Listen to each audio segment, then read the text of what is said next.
বেগম খালেদা জিয়াকে, আমাদের বগুড়ার পুত্রবধূ, হাসিনা ইয়েতিমদের সম্পদ মারার কারণে তাকে অন্যায়ভাবে কিছুদিন জেলে আটকে রাখছিল। জোরে কোন কথা ঠিক কিনা? আপনারা বলেন তো, এই খালেদা জিয়া যে দুইটা সন্তানকে পাশে, এই দুইটা সন্তান জিয়াউর রহমান দুনিয়া থেকে বিদায় নেওয়ার পরে তারা কি হয়ে গেছে? কথা কন না, তারা কি হয়ে গেছে? তাহলে খালেদা জিয়া এতিমকেই তো লালন পালন করতেছে, দীর্ঘদিন এতিমকে লালন পালন করছে, এতিমদের পরিচয় পর্যন্ত দেয় নাই, পরিচয় পর্যন্ত দেয় নাই মানুষের কাছে। যে জিয়াউর রহমানের নাম শুনে কেউ যদি সহানুভূতি করে না, এমন একজন আপসহীন মানুষ, তাকে অন্যায়ভাবে জেলের মধ্যে রাখছে। অথচ যে 2 কোটি টাকা মারে খাওয়ার কথা বলছে, সে 2 কোটি টাকা হাতি দেয়নি, এখন 10 কোটি টাকা পার হয়ে গেছে। বাংলাদেশের সমস্ত দলের মানুষ বেগম খালেদা জিয়াকে পছন্দ করে, শহীদ জিয়াকে সম্মান করে। জোরে কথা ঠিক না? সব দলের মানুষ শহীদ জিয়ার উপরে, আমার বাংলাদেশের একমাত্র আওয়ামী লীগের ফ্যাসিস্ট ছাড়া শহীদ জিয়ার বিরুদ্ধে একটা কথা বলার কোনো মুসলমান নাই। জোরে কথা ঠিক না? কি শহীদ জিয়া ছিলেন? শহীদ জিয়াকে যদি চিনবার চান তাহলে মক্কা মদিনার যান, ওইখানে গেলে আপনারা চিনবেন উনি কত বড় আল্লাহর ওলি ছিলেন, যে জীবনে একটা ওয়াক্ত নামাজ বাদ দেয়, ওযু ছাড়া দিনে 1 মিনিট থাকেন না। সেই শহীদ জিয়া, তারই জন্ম দেওয়া সন্তান, সুবহানাল্লাহ কন না কেন? এতিমদের মালা আত্মসাৎ করছে। ওমর ফারুকের চোখ দিয়ে দর দর করে পানি পড়তেছে। আল্লাহ, আজকে যদি আমি না দেখতে পাইতাম, এই 2টা এতিম যদি মারা যাইতো, ওমরকে আল্লাহ তুমি জাহান্নামের আগুনে পোড়াইতাম। ওমর ফারুক রুটি ছেড়ে হালুয়া নিয়ে যখন 2টা বাচ্চার মুখে দেয়, চোখ দিয়ে দর দর করে পানি পড়তেছে। ওই বাচ্চা 2টা চোখের পানি মুছে দিয়ে বলে, কে গো তুমি? বাবার দরদ দিয়ে আমাদেরকে এত সুন্দর করে খাওয়াও, এরপরে তুমি কেন এমন করে কান্দো? তুমি কে? ওমর ফারুক বলেন, আল্লাহ, এই অধমকে জাহান্নামের আগুন থেকে তুমি হেফাজত করো। মেয়েটা বলে, পথিক রে, ভালো মানুষের গল্প শুনেছি, কিন্তু মানুষ এমন ভালো হয় কোনোদিন কল্পনা করিনি। আল্লাহ যদি ওমরকে মদিনার খলিফা না বানাইয়া তোমারে যদি মদিনার খলিফা বানাই, তো এই মদিনা যেন আল্লাহর জান্নাত হয়ে যেত। আব্দুল্লাহ বলতেছে, নবীর সাহাবীরা, তোমরা খালি ঘুম পারো। আজকে জুব্বা লম্বা হচ্ছে দেখে খুতবা আটকে দিছে।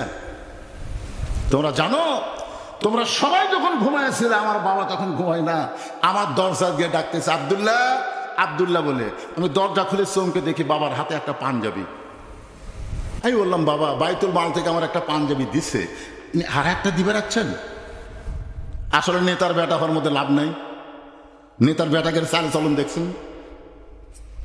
নেতা তো আর কি করার, বেটার মশানি থাকা যায় না। কথা কোন ঠিক কিনা ভাই রে? আব্দুল্লাহ বলতেছে, বাইতুল মাল থেকে আমি একটা পাঞ্জাবি পাইছি, আপনি গভীর রাত্রে আমাকে আর একটা দিয়ে রাখছেন। সঙ্গে সঙ্গে ওমর ফারুক আল্লাহর কোরআন থেকে তেলাওয়াত করলেন, আল্লাহর ভয়ে। জোরে কান, কার ভয়ে? ইন্নাল্লাহা ইয়ামুরুকুম আন তুআদ্দুল আমানাতি ইলা আহলিহা ওয়া ইযা হাকামতুম বাইনান নাস আন তাহকুমু বিল আদল। জোরে কান, আল্লাহু আকবার। কি বুঝতেছেন? আন তাহকুমু বিল আদল।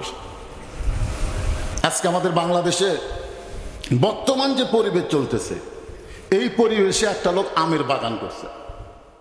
আমের বাগান করে 10 বছর আমের বাগান লালন পালন করে জ্যৈষ্ঠ মাসে দেখতে গেছে আম পাকছে কিনা।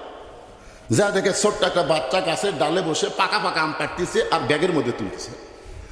বাগানের মালিক আফসোস করে বলে, আমি খাইনি, আমার পরিবারের কেউ খাই নাই, আর তুই আমার গাছে চড়ে আম পাড়তেছিস, তোর বাপকে গিয়ে বিচার দেবো। ছেলে খালি মুচকি মুচকি হাসে। বাগানের মালিক বলে, হাসেন কেন? বাগানের মালিক বলে, হাসিস কেন? ছেলে বলতেছে, আপনি যে আমার বাপের কাছে বিচার দিবেন, আমার বাবার তো খোদা লাগিচ্ছে না, আমার বাবা আর এক গাছে চড়ছে। হয় তাকায় দেখে ওর বাপ খেলে আম পাড়ে আর বস্তা ফরায়, গাছের নিচে বসে কান্দের বলে, আল্লাহ, বিচার দেবো কার কাছে? বেটাও চোর, বাপও চোর। বর্তমান যে সমাজ আমাদের বাংলাদেশে চলতেছে, বিচার দিবেন কার কাছে? সামসাও চোর, নেতাও চোর। ধরে ফেলবেন আপনি, সব চোর। চোরের কাছে চোরের বিচার আছে। কথা কর না, চোরের কাছে চোরের বিচার আছে। কিন্তু হযরত ওমর যে আয়াতে কারিমা তেলাওয়াত করলেন, আপনার বুঝতে পারলেন না? আব্দুল্লাহ, তুমি কেমনে মনে করলে একটা পাঞ্জাবি বাইতুল মাল থেকে তোমারে দেওয়া হয়েছে, আর একটা দিয়ে রাইছি। আব্দুল্লাহ বলে বাবা তাহলে গভীর রাত্রে পাঞ্জাবি নিয়ে কেন খাড়াইছেন? ওমর ফারুক বলে আব্দুল্লাহ রে, যেই পাঞ্জাবি তোর সামনে তুলে ধরেছি এইটা আমার ভাগে পড়েছে।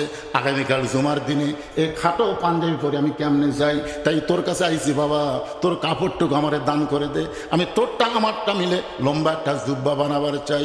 আব্দুল্লাহ বলে গভীর রাত্রে বাবার চোখের